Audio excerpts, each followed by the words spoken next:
আসসালামু আলাইকুম ma'am. Ma'am, আমাদের সেকশন থেকে প্রায় 48 জন কানেক্ট হয়েছে ক্লাসরুমে।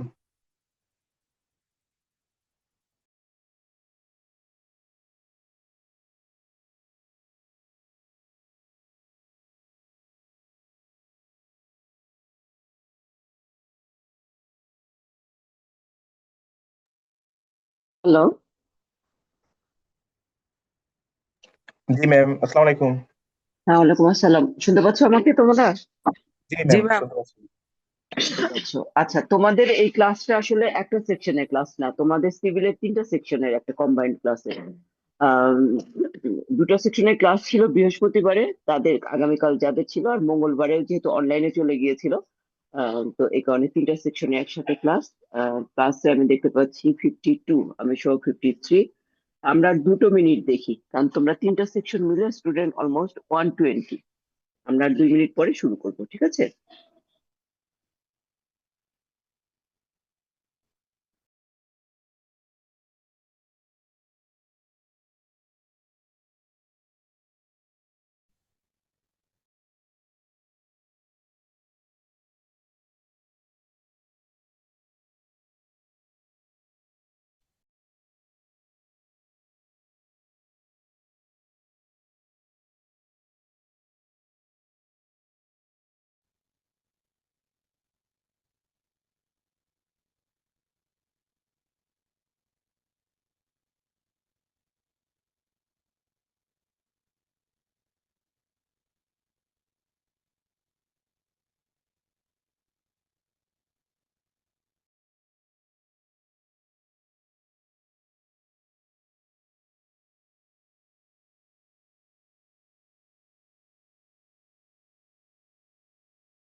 আচ্ছা, আমরা তাহলে শুরু করি।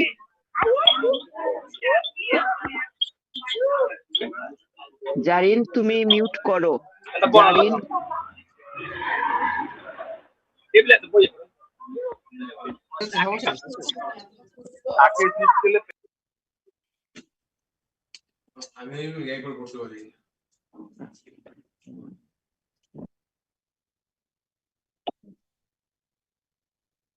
আচ্ছা, আজকে আমরা যেটা পড়বো, যে বিষয়টা পড়বো, সেটা হলো বাংলা ভাষার উদ্ভব বিকাশের ইতিহাস। আমরা যে ভাষাটা ব্যবহার করছি, বাংলা ভাষা, এই ভাষাটা কিভাবে এলো, কোত্থেকে এলো, কিভাবে বিবর্তিত হয়ে এলো, এই বিষয়টা আজকে আমরা জানার চেষ্টা করব। তার আগে একটু আমি বলে নেই যে আজকে তোমাদের ছুটি, সরকারি ছুটি, সবারই ছুটি, আমারও ছুটি, সরকারি ছুটি। তারপরেও ক্লাসটা নিতে হচ্ছে, কেননা প্রথমে সপ্তাহের ক্লাসটা আমার মিস হয়েছে, এই সপ্তাহে ছুটির মধ্যে পড়েছে, এটাও যদি না নিতাম সেক্ষেত্রে আসলে ক্লাস কাভার দেওয়াটা একটু ডিফিকাল্ট হয়ে যেত। তো এই কারণে ছুটির দিন হলো ক্লাসটা আমাকে নিতে হচ্ছে। তোমরা তো এবার অনেকেই ভোটার হয়েছো, তাই না? জি ম্যাম। জি আচ্ছা। ম্যাম। জি ম্যাম। সবাই কি মানে ভোট দিতে যাবে না? হ্যাঁ জি ম্যাম। ম্যাম যাব। হ্যাঁ, ম্যাম চলে আসছি ভোট দিতে। জি ম্যাম হ্যাঁ, যাব, ফার্স্ট ভোট। অবশ্যই যাবে, অবশ্যই যাবে। জীবনের প্রথম ভোট, তোমাদের জন্য এটা একটা মেমোরি কারণ কি হিসেবে প্রথম থেকে ভোট। যাবে। হ্যাঁ, সেটাই।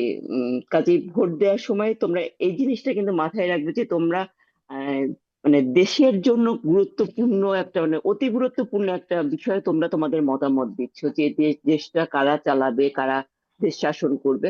কাজেই তোমাদের কাছে যাকে মনে হবে ভালো, যে আসলে দেশের মঙ্গল হবে, দশের মঙ্গল হবে, মানুষের উন্নতি হবে, দেশের উন্নতি হবে, এরকম প্রার্থী দেখে অবশ্যই তোমরা ভোট দিবে। ঠিক আছে? এবং তোমাদের এই ভোট অত্যন্ত গুরুত্বপূর্ণ এবং অত্যন্ত মূল্যবান। তাহলে আমরা জি শুরু ম্যাম। করি যে আচ্ছা ম্যাম। হুম, আর জানি না কি হবে কালকে সিচুয়েশন, সাবধানে থাকবে সবাই খুব। আমরা যেটা পড়ছিলাম সেটা হলো যে বাংলা ভাষা কেমন করে এলো, বাংলা ভাষার উদ্ভব বিকাশ। আমি যেটা পড়াচ্ছি তোমাদেরকে, আমি ক্লাস শেষে আমি এই বইয়ের ছবিটা দিয়ে দিব। বাংলা ভাষাটা বাংলাদেশ ছাড়া আর কোথায় কোথায় ব্যবহার করা হয় একটু বলো তো।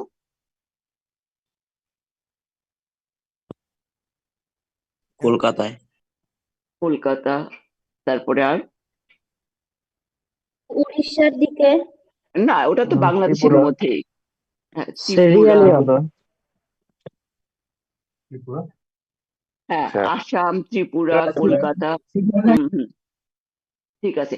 এছাড়াও দেখা যাচ্ছে যে আসলে পৃথিবীতে বিভিন্ন দেশে যে বাঙালিরা বসবাস করে অভিবাসী হিসেবে, এবং মাইগ্রেশন করে যারা গিয়েছে, তারাও কিন্তু দেখা যাচ্ছে যে নিজেদের পরিবারের মধ্যে তারা বাংলাতেই কথা বলছে।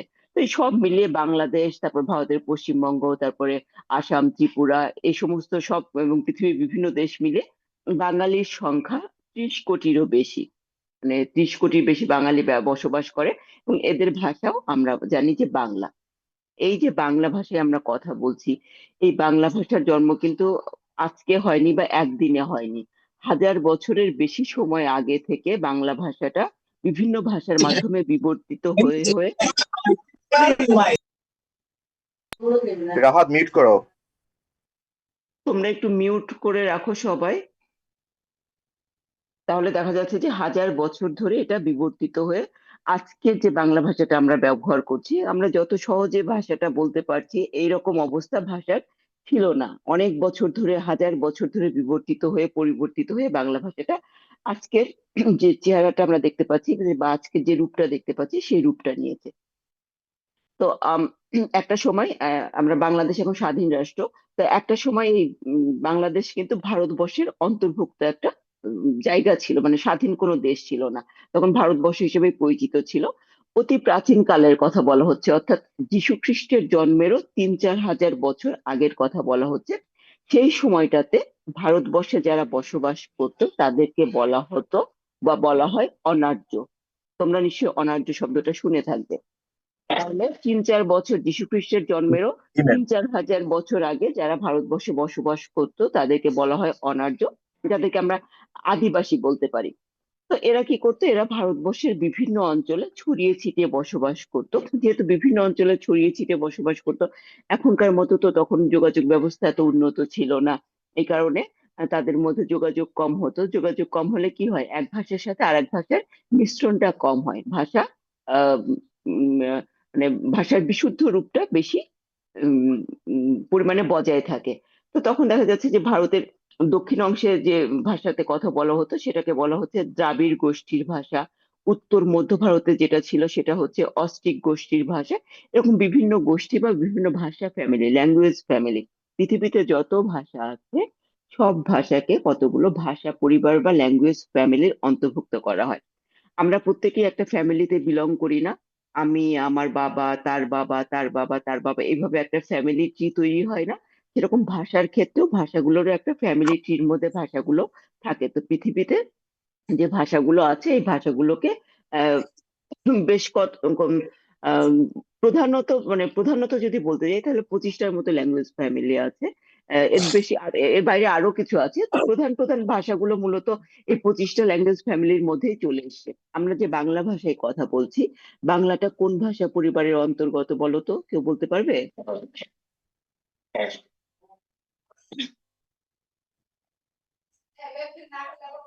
বাংলাটা বাংলাটা ইন্দো ইউরোপীয় ভাষা পরিবারের অন্তর্ভুক্ত। বাংলা হ্যাঁ ম্যাম। ভাষার যে যে ভাষা পরিবারের সদস্য, সে ভাষা পরিবারের নাম হচ্ছে ইন্দো ইউরোপীয়। তো তাহলে দেখা যাচ্ছে যে ভারতবর্ষে যারা বসবাস করতো তাদের ভাষাগুলো ছিল দ্রাবিড় আর একটা ভাষা পরিবার। তাদের কিছু ভাষা ছিল দ্রাবিড় গোষ্ঠীর, কিছু ছিল অস্ট্রিকদের ভাষা। তো এই যে অনার্যরা বসবাস করতো তাদের ভাষা তেমন একটা উন্নত ছিল না, তাদের ভাষায় কোনো লিখিত রূপও ছিল না। তারা মূলত শিকার করতো আর কৃষিকাজ করে তাদের জীবিকা নির্বাহ করতো। ওই সময়টাতে, যে সময়টার কথা বলা হচ্ছে যে খ্রিস্টের জন্মের 3-4 হাজার বছর আগে, ওই সময়টাতে এখনকার ইরান ইরাক যে জায়গাটা, সেই জায়গাতে বাস করতো যারা, তাদেরকে বলা হতো আর্য। ভারতবর্ষে বাস করতো যারা, তারা ছিল অনার্য। আর ওই সমসাময়িক কালে ইরান ইরাকে যারা বসবাস করতো তাদেরকে বলা হতো আর্য। তো এই আর্যরা কিন্তু সেই সময় থেকেই ছিল ইন্দো ইউরোপীয় ল্যাঙ্গুয়েজ ফ্যামিলির মেম্বার বা ইন্দো ইউরোপীয় ভাষা গোষ্ঠীর সদস্য। এরাও পশুপালন করতো। আর আর্যরা মূলত যাযাবর জাতি ছিল। যাযাবর জাতি হলেও এরা আসলে মানে এদের ভাষাটা বেশ সমৃদ্ধ ছিল, এদের ভাষাতে লিখিত রূপ ছিল। আর এদের সবচেয়ে বড় কথা, এদের সাহিত্য ছিল। কিন্তু সেই সময়কার যখনকার কথা বলা হচ্ছে, এটা তো অনেক আগের কথা, খ্রিস্টের জন্মেরও 3-4 হাজার বছর আগের কথা। তো সেই সময় সাহিত্য বলতে কিন্তু আসলে এখনকার মতো, এখন সাহিত্য বলতে আমরা যেরকম বুঝি সেরকম না। তখন মানুষ ধর্মচর্চা করতো এবং সেটাকে দেবদেবীর বন্দনা করতো, সেটাকেই তারা লিখে রাখতো, সেটাকেই বলা হচ্ছে তাদের সাহিত্যিক উপাদান।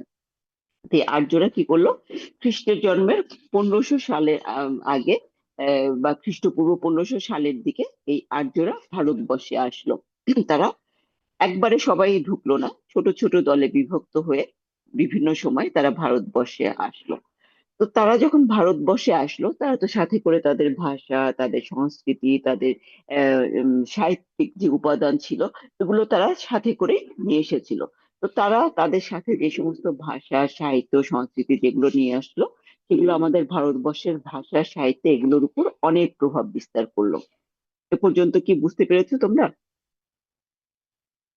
জি ম্যাম। জি ম্যাম। আচ্ছা। তো এর আগে আমি বললাম যে ইন্দো ইউরোপীয় ভাষা পরিবার থেকে এই আর্য ভাষাটা এসছে। তো এই আর্য ভাষা থেকে পরবর্তীকালে বাংলা ভাষার জন্ম। তাহলে আমরা দেখতে পাচ্ছি যে ইন্দো ইউরোপীয় ভাষা থেকে আসলে বাংলা ভাষাটার উৎপত্তি হয়েছে।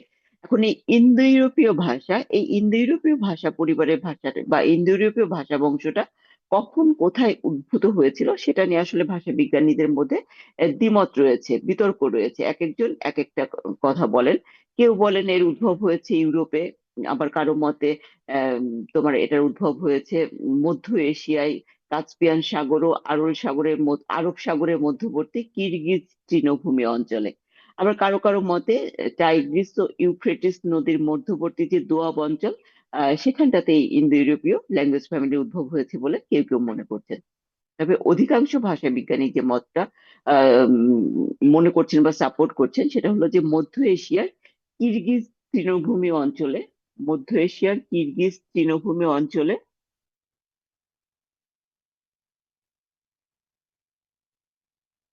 দেখা যাচ্ছে, মধ্য এশিয়ার কিরগিজ তৃণভূমি অঞ্চলেই দেখা যাচ্ছে যে ইন্দো ইউরোপীয় ভাষা পরিবারটা উদ্ভব হয়েছিল। তো আর্যরা যখন তাদের নিজেদের ভাষা নিয়ে ভারতবর্ষে আসলো, তো তাদের ভাষা থেকেই পরবর্তীকালে শুধু যে বাংলা ভাষাটার উদ্ভব হলো তা না। এই অঞ্চলে যত ভাষা আছে, হিন্দি, অহমিয়া, উড়িয়া, বাংলা, সব ভাষারই জন্ম ওই আর্য ভাষা থেকে হলো। এই যে আমি খুব সহজে বলে দিলাম, আর্য ভাষা থেকে এতগুলো ভাষার উদ্ভব হলো। এই ভাষার সৃষ্টির প্রক্রিয়া একদিনে হয়নি, এটা সুদীর্ঘ কাল ধরে এই ভাষার সৃষ্টির প্রক্রিয়ার মাধ্যমে এই ভাষাটা সৃষ্টি হয়েছে বা এই ভাষাটা উদ্ভব ঘটেছে। আর্যরা যখন এদেশে আসলো, তখন তারা কি করলো, খুব স্বাভাবিকভাবে তাদের জীবন ধারণের প্রয়োজনে এদেশে যে অনার্য ভাষা গোষ্ঠী ছিল তাদের সাথে কিন্তু তাদের মেলামেশা করতে হলো, তাদের সাথে তাদের কথাবার্তা বলতে হলো। তো দেখা গেল যে ভাষার স্বাভাবিক ধর্ম, দুটো ভাষা যখন পাশাপাশি থাকবে, দুটো ভাষার মানুষ যখন পাশাপাশি থাকবে, তখন এক ভাষার শব্দ আরেক ভাষাতে প্রবেশ করবে বা একটা ভাষা আরেকটা ভাষাকে প্রভাবিত করবে। এটা ভাষার খুব স্বাভাবিক ধর্ম। তো আর্যরা যখন তাদের ভাষাটাকে সাথে করে নিয়ে আসলো ভারতবর্ষে, তারা যে আহ, তাদের যে সাহিত্যের যে ভাষা ছিল, অর্থাৎ তাদের যে দেব দেবীর বন্দনার যে ভাষা ছিল, সেই ভাষাটা দেখা গেল যে সেটা তারা নীরবে নিভৃতে দেবদেবী বন্দনা করত। তখন এটাতে আসলে ভাষার বিশুদ্ধ রূপটা রক্ষিত হয়েছিল। এটাতে ওই অনার্যদের ভাষা এখানে কোনো প্রভাব বিস্তার করেনি। কিন্তু আর্যদের ভাষার যখন তাদের দৈনন্দিন প্রয়োজনে, জীবনযাপনের প্রয়োজনে তারা যখন অনার্যদের সাথে মেলামেশা শুরু করলো, তখন দেখা গেল যথেষ্ট পরিমাণে অনার্য শব্দ আর্য ভাষাতে প্রবেশ করলো, আর্য ভাষার অনেক শব্দ অনার্য ভাষাতে প্রবেশ করলো। তাহলে তারা যে ভাষার বিশুদ্ধ রূপটা নিয়ে আর্যরা ভারতবর্ষে প্রবেশ করলো, একটা সময় গিয়ে কিন্তু আমরা দেখতে পাচ্ছি যে সেই বিশুদ্ধ রূপটা আসলে থাকছে না, সে রূপটা হারিয়ে গেল। এছাড়া আরো একটা কারণ ছিল যে প্রথমে যে গ্রুপটা ঢুকেছিল আর্যদের, তারা আসবার প্রায় 300-400 বছর পরে অন্য আরেকটা দল আসে। এবং এই উভয় আর্য দলের মধ্যে রাজনৈতিক একটা প্রতিদ্বন্দ্বিতা চলে, পাশাপাশি ভাষাগত পার্থক্য লক্ষ্য করা যায়। তো দ্বিতীয় যে দলটা আসলো, তাদের আগমনের পরে প্রথম যে দলটাই ছিল তারা অনেকটা বাধ্য হয়ে ভারতবর্ষের পূর্ব দিকে সরে আসতে থাকে। তো এই কারণে ভারতবর্ষের পূর্ব অঞ্চলের ভাষার সাথে অন্য অঞ্চলের ভাষার একটা ব্যাপক পার্থক্য পরিলক্ষিত হয়। এ পর্যন্ত কি আমরা সবাই বুঝতে পেরেছি? জি ম্যাম। জি ম্যাম, ওকে। বুঝেছি। ভারতবর্ষের প্রাচীনতম গ্রন্থ হচ্ছে ঋগ্বেদ। তোমাদের এখানে হিন্দু ধর্মাবলম্বী কেউ আছো? নিশ্চয়ই ক্লাসে অবশ্যই থাকার কথা। আছো? কেউ আছো? সনাতন ধর্মের কেউ আছো? এই হিন্দু ধর্মের? আছি। আচ্ছা, তাহলে আমাকে বলো তো, যে চারটা বেদের কথা বলা হচ্ছে, ধর্মগ্রন্থ তো এটা বেদ, এই চারটা বেদের নাম একটু বলো তো তুমি। ঋগ্বেদ, সামবেদ, যজুর্বেদ আর অথর্ববেদ। Very good. হ্যাঁ, তাহলে ঠিক আছে। তাহলে দেখা যাচ্ছে যে ভারতবর্ষের প্রাচীনতম গ্রন্থটা হচ্ছে ঋগ্বেদ। এই যে ঋগ্বেদের চারটা নাম ও বললে, তোমরা নিশ্চয়ই সেটা শুনতে পেয়েছো। তো আর্যরা আগমনের পরে প্রথম তাদের ভাষাটা কেমন ছিল সেটার দৃষ্টান্ত হচ্ছে তোমার এই ঋগ্বেদ। এই ঋগ্বেদটাই ছিল প্রাচীনতম গ্রন্থ। তো তারপর দেখা যাচ্ছে যে এখন আমাকে বলো যে আর্যরা কেন ভারতবর্ষে আসলো, তোমাদের কি মনে হয়? কি কারণ থাকতে পারে? তাও তো ছিল ইরান ইরাকের ওই ব্যবসায়িক প্রয়োজন। দিকটাতে।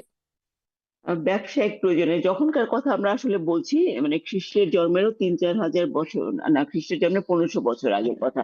তখন ব্যবসায়িক প্রয়োজনে, তখন ব্যবসায়িক প্রয়োজন আসলে ওইভাবে অতটা কি ছিল? আচ্ছা ঠিক আছে, আমি ধরে নিলাম ব্যবসায়িক প্রয়োজন। আর কি প্রয়োজন থাকতে পারে? ধর্মপ্রচার।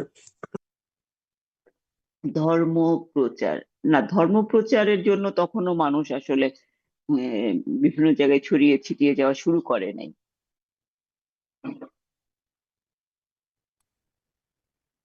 বেসিক কি অভিযোজন প্রয়োজন গুলো আছে? ক্ষমতার জন্য, মানে ধরেন ইরানীয় বা পারস্য সাইড গুলাতে কিছুটা হচ্ছে শীতল অবস্থা থাকে, তো হ্যাঁ, তাহলে যখন এটাকে হচ্ছে বেশি এটাকে আরো বেশি সহজ ভাবে কি বলা যায়? তুমি অনেক কঠিন ভাবে বলছো, এটাকে আরো সহজ ভাবে যদি আমরা বলি, কি বলতে পারি?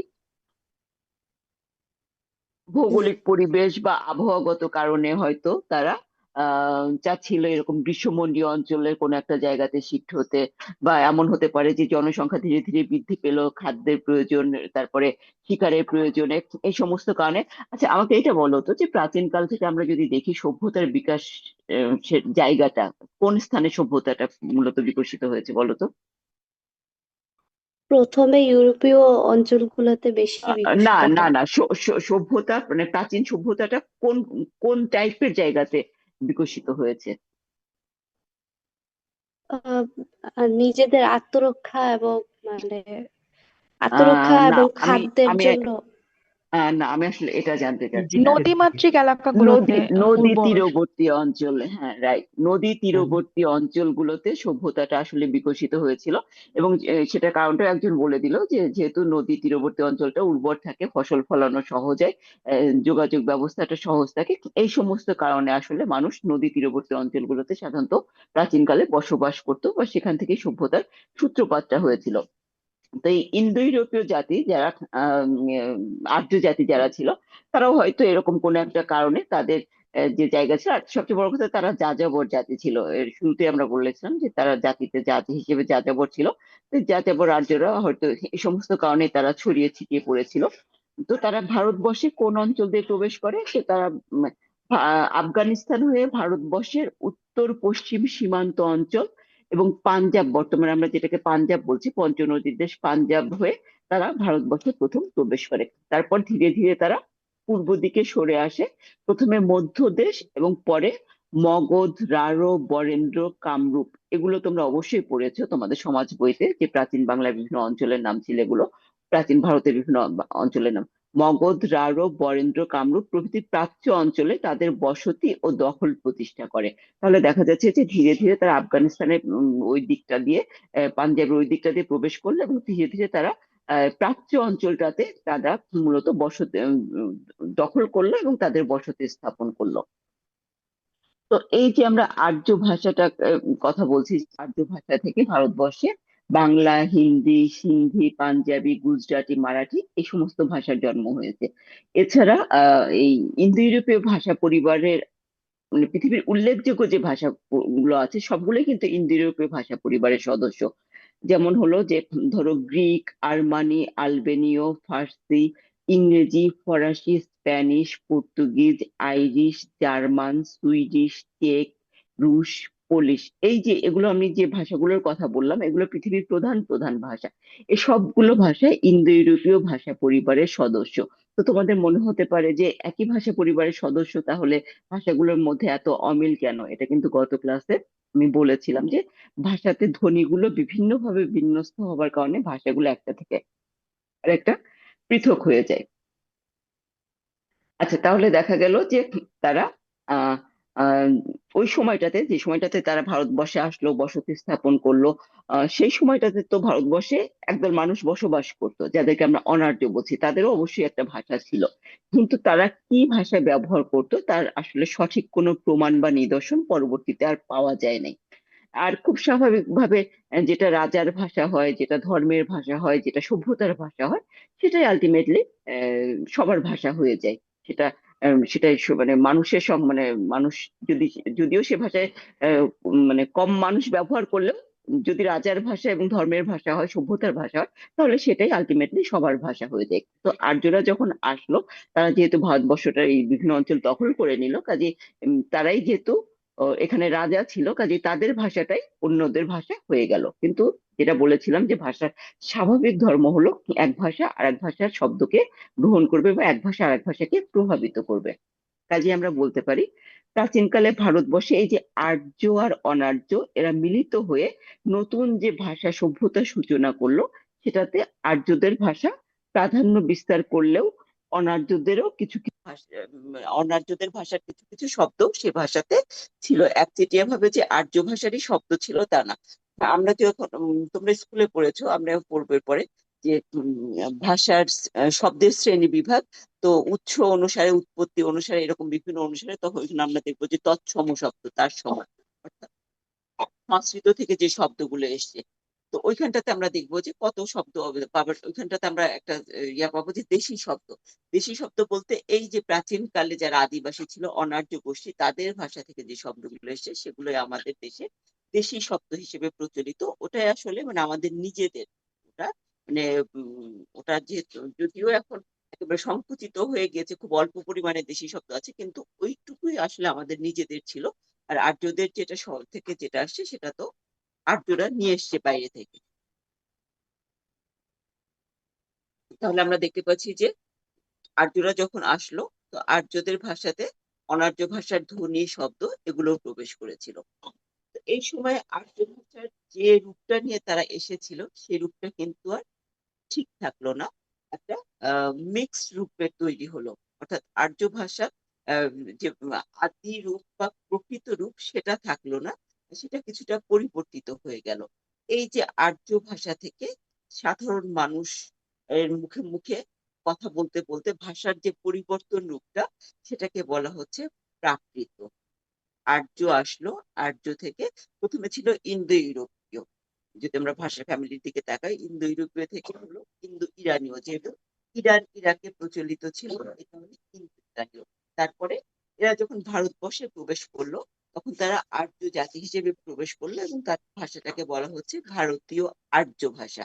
তারপরের স্টেপে কি আর্য ভাষার মানে বিশুদ্ধতম যে রূপ সেটা আমরা পাচ্ছি বৈদিক যে গ্রন্থ সেখানে। তাহলে ভারতীয় আর্যের পরে আসলো বৈদিক।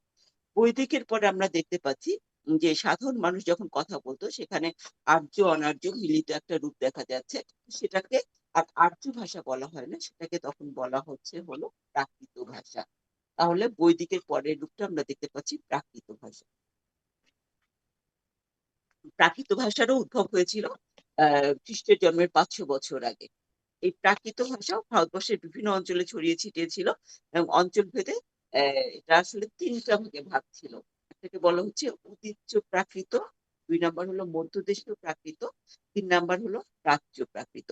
এই যে প্রাচ্য প্রাকৃত 3 নাম্বারের কথা বললাম, এই প্রাচ্য প্রাকৃতটাই নানাভাবে বিবর্তিত হয়ে পরিবর্তনের মাধ্যমে আসলে সরি বাংলা ভাষার উদ্ভব ঘটেছে। ম্যাম এই প্রাচ্য ম্যাম ভাষাটা প্রাচ্য প্রাকৃত এটা দুভাগে ভাগ হয়েছিল। একটাকে বলা হচ্ছে পশ্চিমী প্রাচ্য, আর একটা হলো পূর্বী প্রাচ্য। একটা পশ্চিম দিকে যেটা ছিল সেটাকে বলা হচ্ছে পশ্চিমী প্রাচ্য, আর পূর্ব দিকে যেটা ছিল সেটা পূর্বী প্রাচ্য। পূর্বী প্রাচ্য ভাষাটা মগধ অঞ্চলে ব্যবহৃত হতো। যে অঞ্চলটাতে ব্যবহৃত হতো সেই অঞ্চলের নাম ছিল মগধ। এই কারণে এটাকে বলা হয় মাগধী প্রাকৃত। মাগধী প্রাকৃত, তারপরে মাগধী প্রাকৃত থেকে ভাষার পরে যে স্টেপটা পাই আমরা সেটাকে বলা হচ্ছে মাগধী অপভ্রংশ। তো এই মাগধী অপভ্রংশ থেকে বাংলা ভাষার উদ্ভব হয়েছে বলে মনে করেন ভাষাবিজ্ঞানী সুনীতি কুমার চট্টোপাধ্যায় এবং জর্জ আব্রাহাম গ্রিয়ারসন। তারা মনে করেন এই মাগধী অপভ্রংশ থেকে বাংলা ভাষা এসেছে। এ পর্যন্ত কি আমরা বুঝতে পেরেছি? ম্যাম ম্যাম প্রাকৃত ভাষা যে 3 প্রকার, ওই 3টা নাম আরেকবার বলবেন?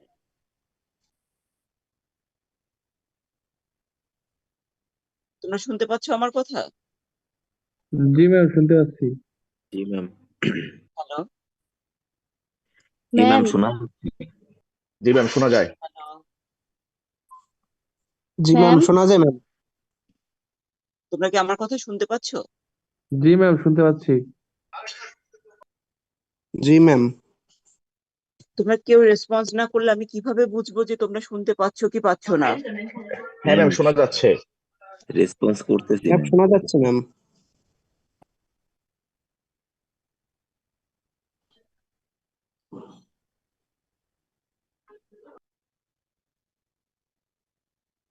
হুম, কেউ একজন কথা বলো তো। ম্যাম ম্যাম শোনা যাচ্ছে ম্যাম। ম্যাম, প্রতিটা কথা ক্লিয়ার শোনা যাচ্ছে।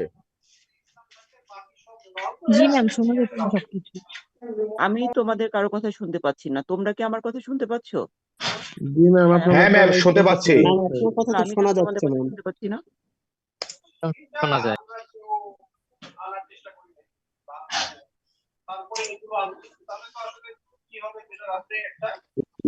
ম্যাম আমাদের কথা শুনতে পান, ম্যামকে মেসেজ দিয়ে বল। আচ্ছা, তোমরা শুনতে পাচ্ছ, ঠিক আছে। আমরা শুনছি জুলাই সনদের ভিত্তিতে নিশ্চয় জুলাই সনদের সাথে দেখতাম কারেন্ট বিষয়টা আসলে আপনি কি কথা শুনতে পাচ্ছেন আমাদের? আমরা দেখতে পাচ্ছি যে মাগধী অপভ্রংশ থেকে বাংলার জন্ম হলো, এই মতামতটা দিলেন ডক্টর সুনীতি কুমার চট্টোপাধ্যায় এবং জর্জ আব্রাহাম গ্রিয়ারসন। অন্যদিকে ডক্টর মোহাম্মদ শহীদুল্লাহর নাম আমরা শুনেছি। ডক্টর মোহাম্মদ শহীদুল্লাহ তিনি আসলে এই সুনীতি কুমার চট্টোপাধ্যায় আর জর্জ আব্রাহাম গ্রিয়ারসনের যে মত ছিল সেটার বিপক্ষে তিনি বললেন যে না, মাগধী অপভ্রংশ থেকে না, বাংলাটা আসলে গৌড় অঞ্চলে প্রচলিত ছিল। গৌড় থেকে গৌড় প্রাকৃত থেকে ছিল। গৌড় প্রাকৃত থেকে গৌড় অপভ্রংশ, এবং গৌড় অপভ্রংশ থেকে বাংলার জন্ম হয়েছে, এটা বললেন ডক্টর মোহাম্মদ শহীদুল্লাহ। এবং ডক্টর মোহাম্মদ শহীদুল্লাহর মতে 650 থেকে 1200 খ্রিস্টাব্দ এই সময়কালে বাংলা ভাষার জন্ম হয়েছে। আর সুনীতি কুমার চট্টোপাধ্যায় তিনি বলছেন যে দশম থেকে দ্বাদশ শতক এই সময়টাতে বাংলা ভাষার জন্ম হয়েছে।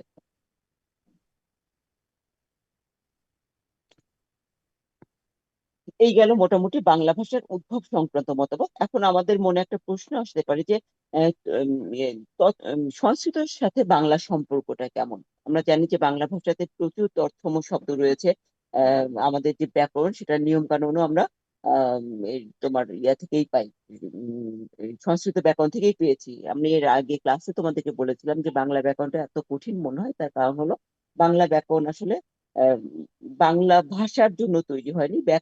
সংস্কৃত ব্যাকরণের নিয়ম কানুন গুলো বাংলা ভাষায় চাপিয়ে দেওয়া হয়েছে, এই কারণে এত কঠিন মনে হয়। তো এই সমস্ত কারণে আমাদের মনে হতে পারে যে সংস্কৃত থেকে বাংলা ভাষা এসছে। সংস্কৃত থেকে কিন্তু সরাসরি বাংলা ভাষা আসেনি। যখন ওই যে বৈদিক থেকে প্রাকৃত হলো, তখন আমি তোমাদেরকে চারটা যখন পাঠাবো তখন তোমরা দেখবে যে ওইখানটাতে একটা ভাগ ছিল সংস্কৃত, একটা ছিল প্রাকৃত, একটা ছিল পালি। এই প্রাকৃত অংশ থেকে বাংলা, হিন্দি, পাঞ্জাবি, অসমীয়া, নেপালি, মৈথিলি এই সমস্ত ভাষাগুলো উদ্ভব হলো। তাহলে দেখতে পাচ্ছি আমরা সংস্কৃতের সাথে বাংলার সম্পর্ক আছে। সম্পর্কটা কেমন সম্পর্কটা, মানে মা মেয়ে সম্পর্কটা না, সম্পর্কটা হলো খালা ভাগ্নি এরকম একটা সম্পর্ক। তাহলে যদি আমরা বাংলা ভাষার যুগ বিভাগ করি, তাহলে প্রাচীন যুগের বাংলা আমরা বলতে পারি।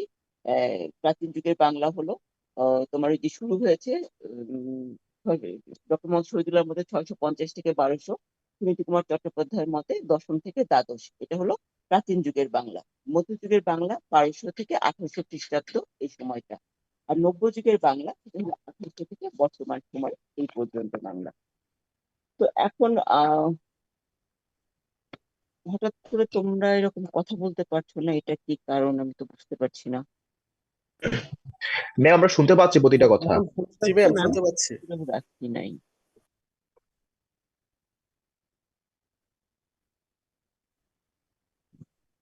হ্যালো, ম্যাম শোনা যাচ্ছে ম্যাম? তোমরা যদি কথা বলতে না পারো আমি তোমাদের প্রেজেন্ট দেবো কিভাবে, এটা তো একটা বড় সমস্যা হয়ে গেল। হ্যালো ম্যাম, শুনতে হ্যালো ম্যাম, পাচ্ছেন? শোনা শোনা যাচ্ছে ম্যাম? ম্যাম শোনা যাচ্ছে। ক্লাসটা শেষ করে নিই। তাহলে আমরা দেখতে পাচ্ছি যে আমরা এতক্ষণ পর্যন্ত যেটা করলাম সেটার পরিপ্রেক্ষিতে আমরা বলতে পারি যে আমাদের বাংলা ভাষায় রয়েছে হাজার বছরের ইতিহাস এবং ঐতিহ্য। বাংলা একই সাথে আমাদের মাতৃভাষা, আমাদের জাতীয় ভাষা, এই ভাষার বয়স হাজার বছরের উপরে। তাহলে আমরা প্রথমেই যেটা দেখলাম যে পৃথিবীতে প্রায়, হ্যাঁ তোমরা আমার কথা শুনতে পাচ্ছ কিন্তু আমি তো শুনতে পাচ্ছি না। আচ্ছা, পৃথিবীতে প্রায় 30 কোটির বেশি মানুষ বাংলাতে কথা বলছে। তাহলে কি এরকম কোনো সম্ভাবনা কিন্তু আমরা দেখতে পাচ্ছি না যে বাংলা ভাষা কখনো হারিয়ে যাবে বা বাংলা ভাষা এরকম বিলীন হয়ে যাবে। কারণ আসলে বাংলা ভাষার সাথে আমাদের এক ধরনের আত্মিক সম্পর্ক। প্রথম ক্লাসে বলেছিলাম যে বাঙালি খুব আবেগপ্রবণ একটা জাতি। পৃথিবীতে এরকম কোনো রেকর্ড নাই যে শুধুমাত্র তার মাতৃভাষায় কথা বলতে দিবে না জন্য বুকের তাজা রক্ত তারা দিয়ে স্বাধীন সার্বভৌম একটা দেশের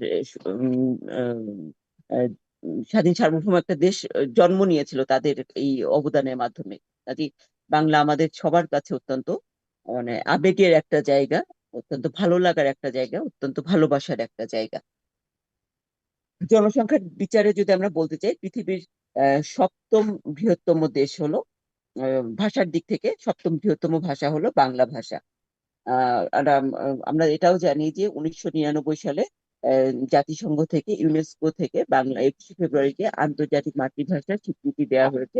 আহ, তোমার জাতিসংঘের অন্তর্ভুক্ত যতগুলো দেশ আছে, খুব সম্ভবত জাতিসংঘের অন্তর্ভুক্ত দেশের সংখ্যা এখন 200+, খুব সম্ভবত।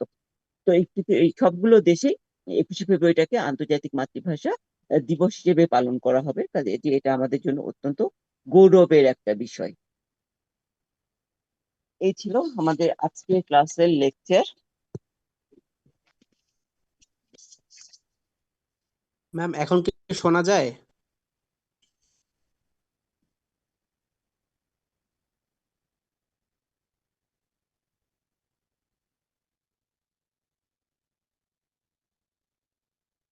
ম্যাম আমাদের কথা শুনতে পান? এখন কেউ একজন কথা বলার চেষ্টা করো তো দেখি। Hello ma'am. ম্যাম এখন শোনা যায় ম্যাম? হচ্ছে না, পাচ্ছি না শুনতে।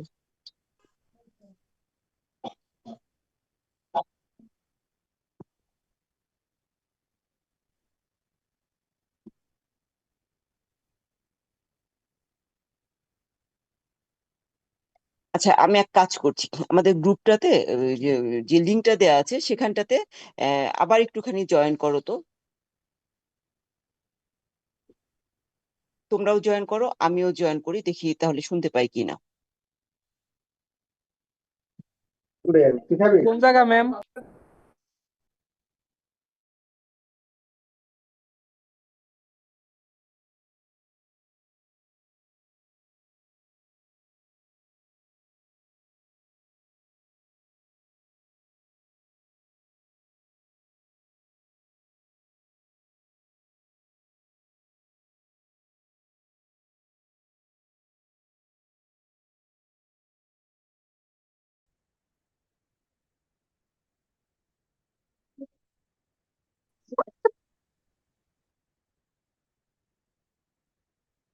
এখন কেউ কথা বলো তো, যারা জয়েন করেছো তাদের মধ্যে কেউ। ম্যাম এখন আমাদের কথা শুনতে পান? হ্যাঁ, এখন শুনতে পাচ্ছি, তখন কি যে হয়ে গেল বুঝতে পারলাম না। এখন শুনতে পাচ্ছি তোমাদের কথা। আচ্ছা, তাহলে এখন বলো যে মানে এই ছিল আমাদের লেকচার, তোমাদের কারো কোথাও বুঝতে অসুবিধা হয়েছে কিনা। এটা থেকে প্রশ্ন থাকলে এরকম প্রশ্ন থাকবে যে বাংলা ভাষার উদ্ভব বিকাশের ইতিহাস আলোচনা করো, বা বাংলা ভাষার উদ্ভব বিকাশ সম্পর্কে আলোচনা করো। ম্যাম আমার একটা প্রশ্ন হ্যাঁ, আছে। হ্যাঁ বলো। ম্যাম, যে প্রাকৃত ভাষার যে তিনটা হুম। ক্যাটাগরি ছিল, সেই তিনটা ক্যাটাগরি আরেকবার বলবেন? আমি শুনতে পাইনি ও, ভালো করে। আচ্ছা, আমি তোমাদেরকে এটা ছবিটা আমি যে বইটা থেকে পড়াচ্ছি সেটা আমি এখন পাঠিয়ে দিব। ওইটা তিনটা ক্যাটাগরি ছিল হলো উদিচ্য প্রাকৃত, মধ্যদেশীয় প্রাকৃত, প্রাচ্য প্রাকৃত। এই তিনটা প্রাকৃতর মধ্যে এই প্রাচ্য প্রাকৃত এটা দুটো ভাগে ভাগ ছিল। একটা হলো পশ্চিমী প্রাচ্য আর একটা পূর্বী প্রাচ্য। তো এই পূর্বী প্রাচ্যটা মগধ অঞ্চলে ছিল, সেজন্য এটাকে মাগধী প্রাকৃত বলা হতো। মাগধী প্রাকৃতের পরের ধাপ হলো মাগধী অপভ্রংশ। এবং Sunit Kumar Chattopadhyay, doctor Mohammad Shahidullah, sorry, George Abraham Pearson, তারা বললেন যে এই মাগধী অপভ্রংশ থেকে পরবর্তীকালে বাংলা ভাষা এসছে। আর ডক্টর মোহাম্মদ শহীদুল্লাহ বললেন না, গৌড়ীয় অঞ্চলে প্রচলিত ছিল, এই জন্য বলা হচ্ছে গৌড়ীয় প্রাকৃত। গৌড়ীয় প্রাকৃত থেকে এসছে গৌড়ীয় অপভ্রংশ, এবং গৌড়ীয় অপভ্রংশ থেকে এসছে বাংলা। এটা হলো ডক্টর মোহাম্মদ শহীদুল্লাহর মতে ছিল। এখন বুঝেছো? জি ম্যাম, বুঝেছি। জি ম্যাম। ম্যাম আমার শুধু জানার ছিল যে উদিচ্য প্রাকৃত, প্রাচ্য প্রাকৃত আর কি মধ্য প্রাকৃত। মধ্য মধ্যদেশীয় প্রাকৃত, জি ম্যাম, উদিচ্য থ্যাংক ইউ ম্যাম। প্রাকৃত। হুম। ওকে, তাহলে রোল কল করছি। আমি প্রথমে করছি সেকশন এ। সেকশন এ তোমাদের যাদের রোল কল প্রেজেন্ট দেওয়া হয়ে যাবে। আচ্ছা, তার আগে বলে নেই যে আশা করছি যে সামনের সপ্তাহে তোমাদের মঙ্গলবারে ক্লাস আছে সেকশন সি এর সাথে বোধহয়। আর এ বি এর সাথে আমার ক্লাস বৃহস্পতিবারে। তো এখনো পর্যন্ত আমরা জানি যে আমরা সরাসরি ওই ক্লাস নিব। তো দেখা যাক সামনে পরিস্থিতি কি হয়। আশা করছি যে ক্লাসরুমে তোমাদের সাথে আমার দেখা হবে। ম্যাম সেকশন, আরেকটা কোশ্চেন ছিল। হ্যাঁ বলো, বলো। ম্যাম আমাদেরকে কয়েকটা বুক লিস্ট দিয়েছিলেন প্রথম দিন হুম, সি সেকশন। হুম, তো সব আমরা কি, সেকশনেই দিয়েছি। হুম, ম্যাম হুম। আমরা কি ওই বুক লিস্ট গুলো সবগুলোই ফলো করব, নাকি ম্যাম আপনার লেকচার শিটের সাথে মিলিয়ে ফলো করব? আমি কিন্তু তোমাদেরকে বলেছি যে আমি হয়তো চারটা বই আমি ফলো করব। তো আমি যে বিষয়গুলো পড়াবো এই বিষয়গুলো খুব কমন বিষয়। এটা আরো মানে আমি তো তোমাদেরকে 11-12টা বইয়ের নাম খুব সম্ভবত দিয়েছি, এটা খুঁজলে আরো 50টা বইও পাওয়া যাবে। কাজে তোমাদের যেটা মনে হয় তোমরা সেটা দেখতে পারো। আর এই বাংলা ভাষার উদ্ভব যেটা পড়ালাম, তো সব বইতে তো আসলে একইভাবে এসছে। মানে আমি যেভাবে পড়েছি স্টাইলটা হয়তো আমি মানে চেয়েছি একটু আরো কঠিন কঠিন ভাষায় লেখা আছে, আরো অনেকগুলো ভাগ আছে। যেমন ধরো তোমার এই যে প্রাকৃত থেকে সরাসরি আমরা চলে আসলাম বাংলা, হিন্দি, উর্দু, সরি উর্দু নাই এই গ্রুপে, বাংলা, হিন্দি, পাঞ্জাবি, অহমিয়া, এই যে এই গ্রুপটাতে। এর মাঝখানে কিন্তু আরো অনেকগুলো ধাপ আছে। তো আমার মনে হয়েছে যে তোমাদের এত ডিটেলে না জানলেও হবে, এই কারণে আমি তোমাদের জন্য এইভাবে বলেছি, সহজ যেটা হয়। বই কি কিনা লাগবে নাকি আপনার ফটো পড়লেই হয়ে যাবে? বই বই কিনে পড়া তো সবসময় ভালো, কিন্তু আমি যেটুকু পড়াবো সাধারণত আমি ওইটার ছবিটা আমি মানে তোমাদের যে হোয়াটসঅ্যাপ গ্রুপটা আছে ওই গ্রুপে আমি দিয়ে দিই। বই কিনে পড়তে পারলে তো এটা খুবই ভালো হয়, এটা খুবই ভালো প্র্যাকটিস আমি মনে করি। আজকে আমি যে টপিকটা পড়ালাম এটা খুব সহজভাবে লেখা একটা বিষয়, ভাই মানে এটা অনেক কঠিন একটা বিষয় কিন্তু খুব সহজভাবে এই বইটাতে লেখা আছে। বইয়ের নাম হলো মোদের গৌরব মোদের আশা, শুদ্ধ শিখি বাংলা ভাষা। এটা সৌরভ শিকদারের লেখা। এই বইটাতে খুব সুন্দর করে খুব মানে তোমরা যারা মানে এরকম কি বলবো মানে যারা বাংলা লিঙ্গুইস্টিক্স এর লোক না, তারা পড়ছো তাদের জন্য খুব সুন্দর করে, মানে নন লিঙ্গুইস্টিক্স এর যারা তাদের জন্য খুব সুন্দর করে সহজভাবে লেখা। তোমরা চাইলে ম্যাম কিনতেও আপনার পারো। পিডিএফটা পড়লেই হয় ম্যাম, মানে হচ্ছে যেটা বলছিলেন। আমি তো আসলে একটা মানে গাইডলাইন দিচ্ছি তোমাদেরকে। জি তোমরা ম্যাম। যেটা করতে পারো এর সাথে তোমরা আরো দুই একটা বই দেখে এটাকে আরেকটু ইমপ্রুভ করতে পারো, তাহলে তোমরাই ভালো নাম্বার পাবে। Okay ma'am. তাহলে রোল কল। বুঝিনি, কথাটা আরেকবার বলবেন? আমি বলেছি যে আমি তো তোমাদেরকে একটা গাইডলাইন দিচ্ছি যে এরকম এরকম হবে। তো এর সাথে চাইলে তোমরা আরো অন্যান্য বই দেখে সেটাকে আরেকটু ইমপ্রুভ করতে পারো, এটা বলেছি। Okay ma'am. Section A roll call করছি, খেয়াল করো। Role 1 Present, ma'am. 001 সেকশন 8 হ্যাঁ 002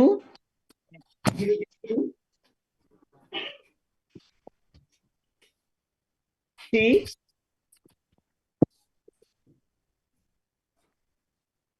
5 প্রেজেন্ট মিস। ম্যাম আমার ফোনে 2% চার্জ, আমার অ্যাটেন্ডেন্স থেকে আগে নিয়ে যাবে। তুমি কোন সেকশন ম্যাম বি সেকশন কত 58 রোল বি 58 সেকশন 58 কথা শোনা যায়? হ্যাঁ শুনেছি বি সেকশন ম্যাম হচ্ছে 58 হ্যাঁ ঠিক আছে তুমি লিভ করো দেখ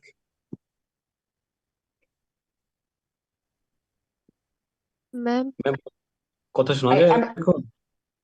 হ্যাঁ কথা শুনতে পাচ্ছি আমি সিরিয়ালি যাচ্ছি তোমরা একটু কথাটা একটু বন্ধ করো আমি সিরিয়ালি যাচ্ছি যার রোল সে প্রেজেন্ট দিবে সেকশন এ রোল কল করছি 6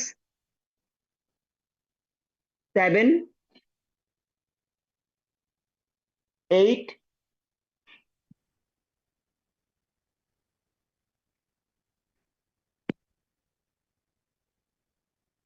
9 10 present ma'am. 11 present miss. 12 present miss 13 yes ma'am.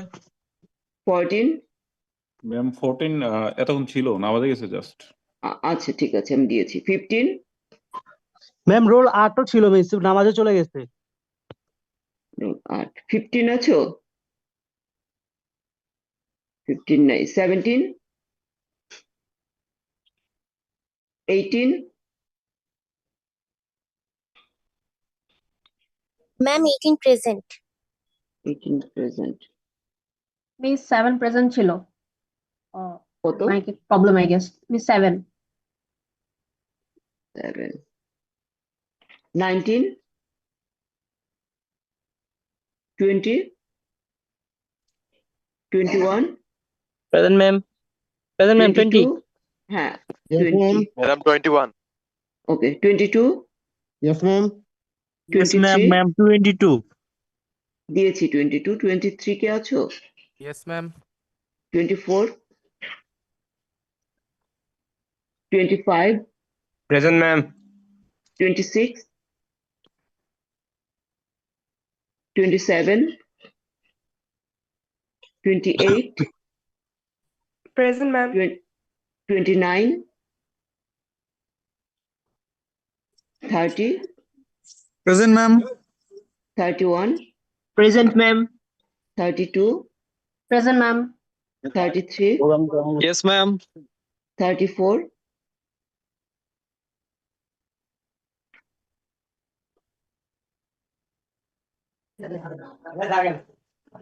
35 yes miss. 36 37 yes miss 38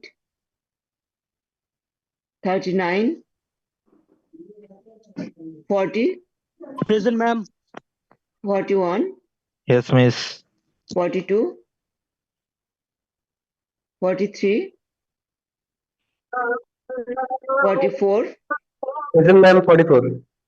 45 yes ma'am section A কেউ কি বাদ আছো জি ma'am 113 ma'am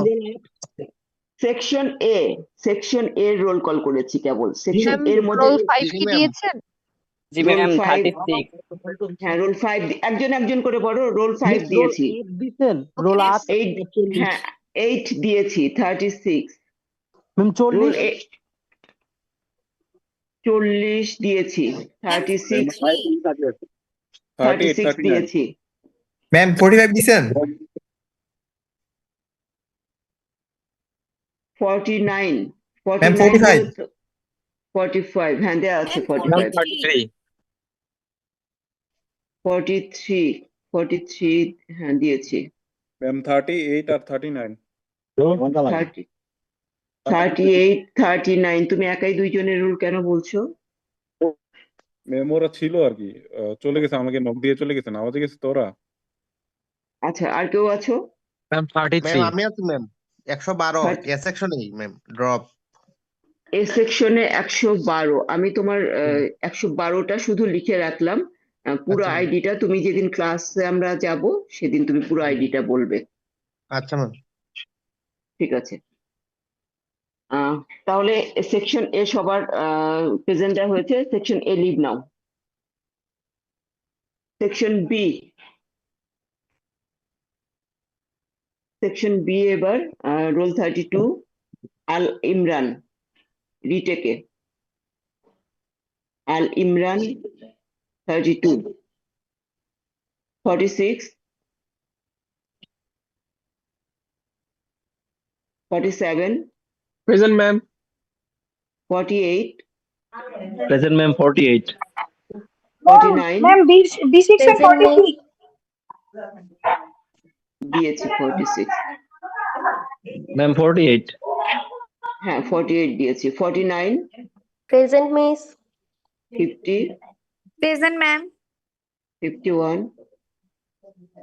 52, 53, present ma'am 54, yes ma'am. 55,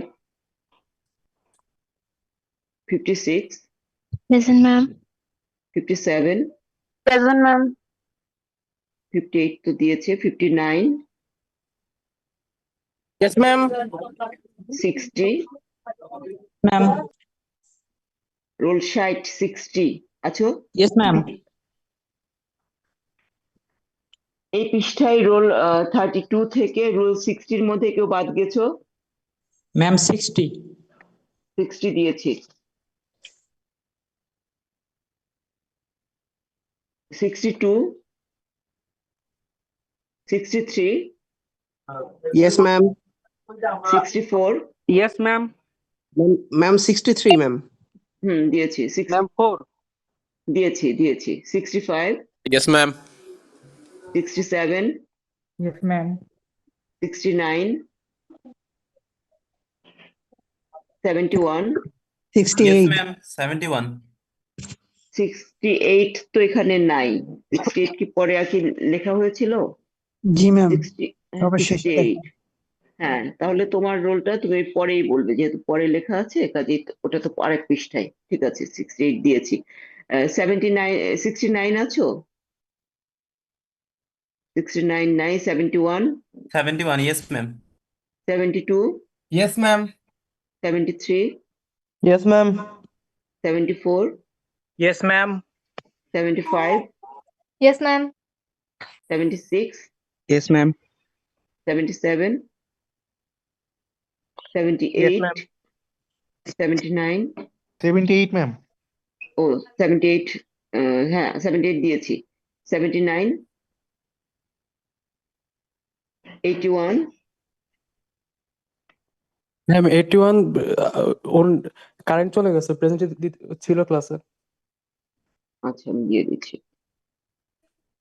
82, yes ma'am 83, yes ma'am 84,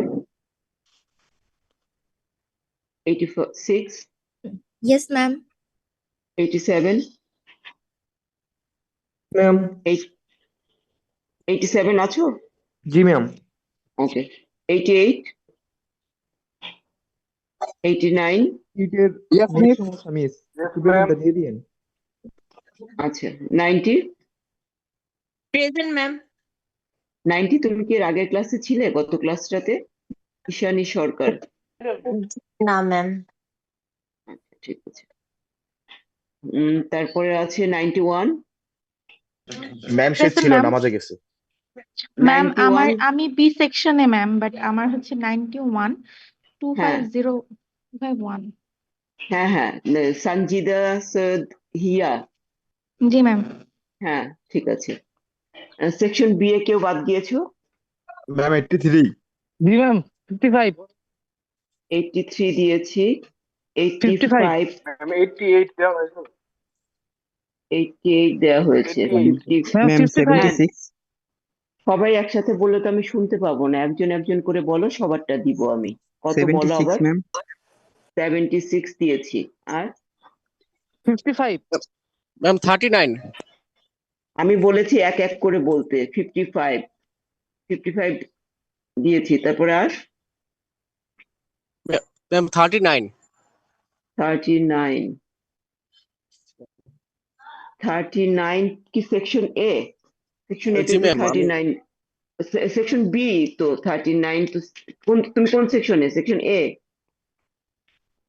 39, তুমি কোন section?